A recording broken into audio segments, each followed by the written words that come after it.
نماز میں قرآن پاک کی تلاوت کرنے کا کتنا بڑا فائدہ ہے اور اس کی کیا فضیلت ہے۔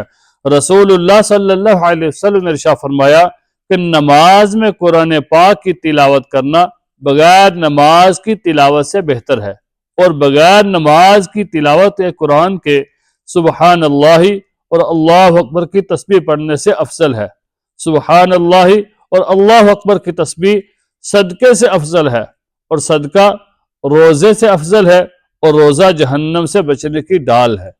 یاد رکھیں کہ آپ صلی اللہ علیہ وسلم نے فرمایا کہ نماز میں قرآن پاک کی تلاوت کرنا یہ بہتر ہے کہ آپ نماز کے بغیر بیٹھ کر قرآن پاک کی تلاوت کرتے ہیں، یہ اس سے بہتر ہے۔ اور فرمایا کہ جو نماز کے بغیر جو آپ قرآن کی تلاوت کرتے ہیں یہ سبحان اللہ اللہ اکبر کہنے سے بہتر ہے، اور سبحان اللہ اللہ اکبر یعنی کہ اللہ کا ذکر کرنا یہ صدقہ کرنے سے بہتر ہے، اور صدقہ فرمایا روزے سے افضل ہے، اور روزہ یہ تو جہنم سے ڈال ہے۔ تو ہمیں چاہیے کہ اللہ تعالیٰ کا ذکر بھی کریں، لیکن اپنے اتنا قرآن پاک انسان کو بندے کو یاد کرنا چاہیے کہ جس سے آدمی نماز کے اندر قرآن پاک کی تلاوت کر سکے۔